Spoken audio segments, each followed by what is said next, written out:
اور آپ کو ایک بات بتاؤں، میرے رسول نے تو ہمیں ٹینشن کا علاج بھی عطا کیا۔ سرکار فرماتے ہیں جب تم ٹینشن تم کو آ جائے، ویڈیو کو لائک کریں اور ہمارے چینل نور اسلام کو سبسکرائب کریں ایسے ہی ایمان افروز بیان سننے کے لیے۔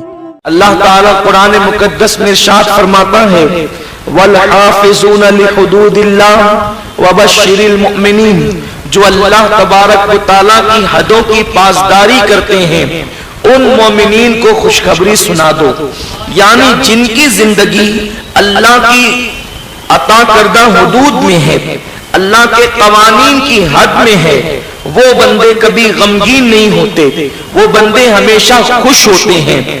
اللہ کے قرآن نے اس کو بیان کیا کہ لوگ کتنا بھی غمگین ہوں گے لیکن جو خدا کی حدود میں رہ کر زندگی گزاریں گے غم کبھی ان کے قریب بھی نہیں آ سکتا، غم کبھی ان کو چھو کر بھی نہیں گزر سکتا۔ اسی لیے آپ دیکھیں اولیاء کرام رضوان اللہ تعالی علیہم اجمعین وہ اللہ کی حدود میں رہ کر زندگی گزارتے ہیں، اس لیے اللہ تبارک و تعالیٰ نے ان کے لیے فرمایا لا خوف علیہم ولا هم یحزنون، کہ انہیں نہ خوف ہے نہ انہیں غم ہے۔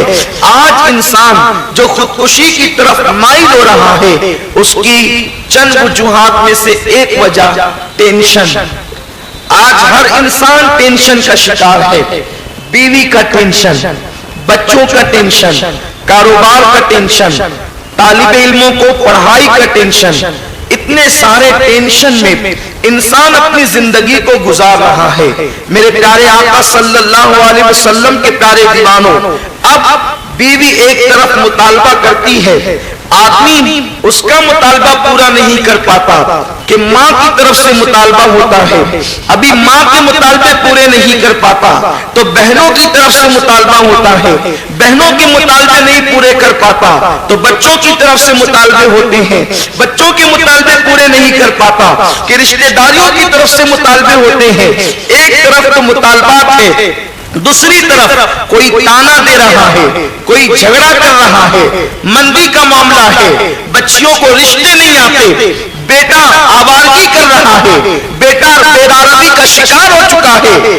اس طرح کے بہت سارے ٹینشن میں انسان اپنی زندگی کو گزارتا ہے، تو اب اس ٹینشن سے وہ رائے فرار اختیار کرنے کے لیے سوچتا ہے کہ اب کروں تو کیا کروں، اور وقت اور حالات تو ایسے آ گئے اب کوئی غم گسار نظر نہیں آتا، اب کوئی غموں کو ہلکا کرنے والا نظر نہیں آتا۔ انسان اپنے دل کی کہے تو کس سے، اس لیے کہ دل کی بات سننے کے لیے تو دلدار چاہیے۔ یہاں کوئی محفل میں اہل دل ہے ہی نہیں، اگر کسی سے کہیں تو رو کر سنتے ہیں، ہنس کر اڑاتے ہیں، لوگ مذاق بناتے ہیں۔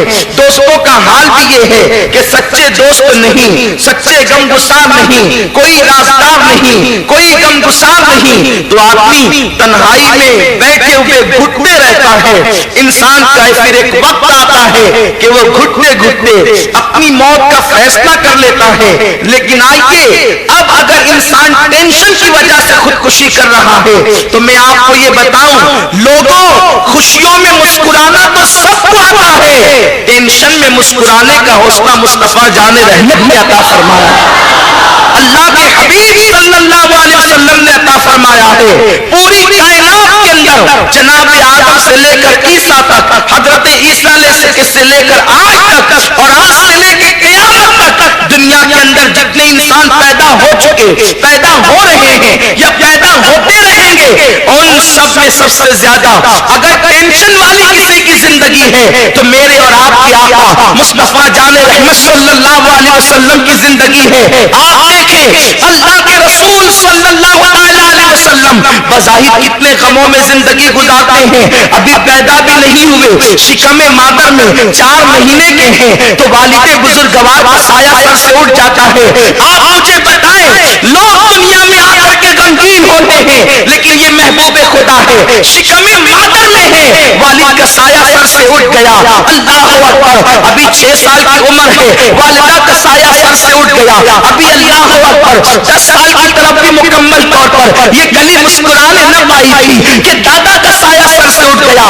مکے کی تاریخ کو اٹھا کر کے دیکھیں، کبھی حضرت میرے آقا صلی اللہ علیہ وسلم حضرت آمنہ کے جنازے کو مقام ابا میں دفن کرتے ہیں تو کبھی عبد المطلب کے جنازے کے پیچھے پیچھے ایک 10 سال سے کم عمر کا بچہ ہے وہ مکے میں پتھریلی زمین پر نوکیلے پتھروں پر اپنے نرم نازک پیر رکھتے ہوئے ننگے پیر جنازے کے پیچھے جا رہا ہے. اس جنازے والے کے ساتھ بہت سارے جوان بیٹے بھی ہیں, بہت سارے طاقتور لوگ بھی ہیں, لیکن وہ بچہ اس جنازے میں لیٹنے والے کے اولاد یعنی اس کے بیٹوں سے زیادہ روتا ہے. اس بچے کا دامن پکڑ کر کوئی پوچھے کہ وہ آستینوں سے آنسو کیوں پوچھتا ہے, بلکہ کبھی تو یوں ہوتا ہے آستین تر ہو جاتی ہے اور آنسو بہتے رہتے ہیں. وہ معصوم بچہ جس کی معصومیت پر قرآن بہشت کا حسن قربان ہے, وہ معصوم بچہ جس کی معصومیت پر نبیوں کی معصومیت قربان ہے. اللہ اکبر. کوئی اس سے پوچھے تو صحیح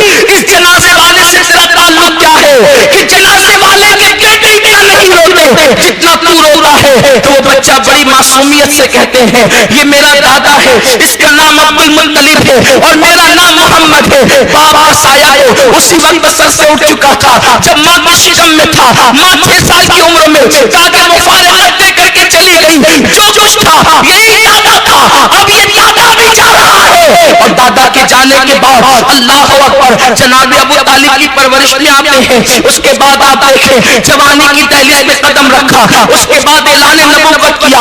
اعلان نبوت کے بعد چچاؤں کے ہاتھوں میں پتھر ہے, دوستوں کے ہاتھوں میں پتھر ہے, رشتہ داروں کے ہاتھوں میں پتھر ہے. کوئی گالی دے رہا ہے, کوئی تانے دے رہا ہے. اللہ اکبر.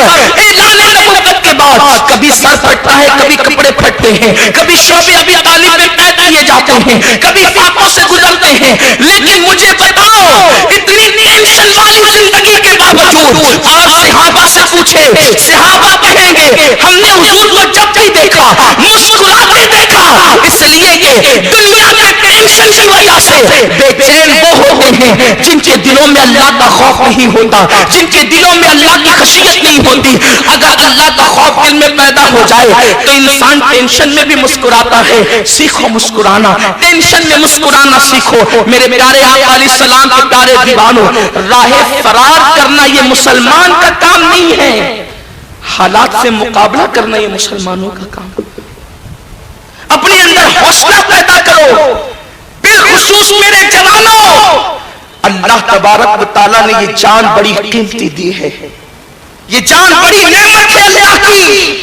یہ جان وہ ہے اللہ نے ایک مومن کی جان کو کعبے سے بلند کیا ہے. یہ جان معمولی نہیں ہے. اور آپ کو ایک بات بتاؤں, اللہ جواد سخی کریم سب کچھ ہے, ہر نعمت بار بار دے گا اور دیتا ہے, لیکن جان ایک مرتبہ. دوبارہ جان اللہ کسی کو نہیں دیتا.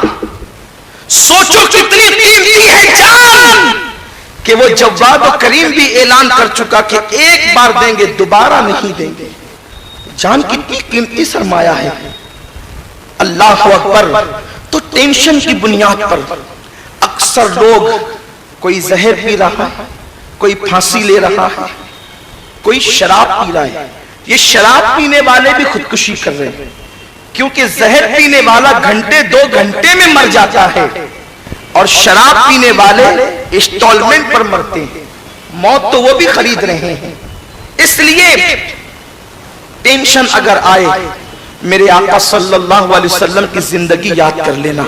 اور آپ کو ایک بات بتاؤں, میرے رسول نے تو ہمیں ٹینشن کا علاج بھی عطا کیا. سرکار فرماتے ہیں جب تم ٹینشن تم کو آ جائے تو وضو کرو, 2 رکعت نماز پڑھو اور تھوڑی دیر اللہ کا ذکر کرتے مسجد میں بیٹھ جاؤ, اللہ تمہارے دل پر سکینہ نازل فرمائے. مسلمانوں, مرے وہ جو پتھر کے پجاری ہیں, مرے وہ جن کے پاس اللہ رب العزت جیسا خدا نہ ہو. ہم کیوں مریں؟ ہم مرنے نہیں آئے ہیں, ہم تو لوگوں کو جینے اور زندگی دینے آئے ہیں, زندگی کا سلیقہ دینے آئے ہیں. اس لیے خبردار, ہر ٹینشن میں مسکراؤ. مطالبات اگر بڑھتے ہیں, اپنے گھروں میں دینی ماحول پیدا کرو. دیکھو گھر میں دینی ماحول کی برکت سے ٹینشن کا خاتمہ ہوتا ہے. اور یہ ٹینشن کہاں نہیں ہے, ہر جگہ ٹینشن ہے. آپ ڈاکٹر سے پوچھے ٹینشن میں ہے, وکیل سے پوچھے ٹینشن میں ہے, وزیر اعظم سے پوچھے ٹینشن میں ہے. سب کو ٹینشن ہے. ٹینشن کس کے پاس نہیں ہے؟ جو اس کا ہو گیا, جو اس کا ہو گیا وہ ٹینشن فری ہو گیا. اس لیے کہ جو اللہ کا ہو جاتا ہے نہیں دیکھتے. سرکار غریب نواز ایک لباس پر پوری زندگی گزارتے ہیں. آپ اجمیر شریف جائیے, آپ کو غریب نواز کی مسجد تو نظر آئے گی, لیکن اجمیر شریف میں آپ کو غریب نواز کا محل نظر نہیں آئے گا. کیا بات ہے, جس کا خود کا مکان بھی نہیں تھا وہ اتنا پرسکون کیوں تھا؟ جس کا خود کا مکان نہیں تھا وہ اتنا پرسکون کیوں تھا؟ جس کے پاس دولت نہیں تھی وہ اتنا پرسکون کیوں تھا؟ جس کے پاس ایک لباس کے علاوہ دوسرا لباس نہیں تھا وہ پرسکون کیوں تھا؟ بس دیکھو, دل اپنے پاس رکھو گے تو ٹینشن میں رہو گے, اور دلدار کو دے دو گے تو پھر جب دل سنبھالنے والا خود ہی دل سنبھالے گا تو ٹینشن کیسے ہوگا؟ اس لیے دل اس کو دے دو جو دل کا مطالبہ کر رہا ہے, جو دل کا مالک ہے. اور ابھی بتاؤں گا دل دینا کسے ہے, اس لیے کہ قیمتی سرمایہ ہے. تو یاد رکھو, ٹینشن کے خاتمے کے لیے اللہ کے ذکر کو لازم پکڑو, 5 وقتہ نماز کو لازم پکڑو, باوضو رہنے کی عادت ڈالو, اٹھتے بیٹھتے چلتے وضو باوضو رہو. اس لیے کہ اللہ کے رسول صلی اللہ علیہ وسلم فرماتے ہیں جو لوگ باوضو رہتے ہیں گویا کہ وہ اللہ کے قلعے میں رہتے ہیں, اور جو اللہ کے قلعے میں رہتا ہو وہ محفوظ رہتا ہے. میرے پیارے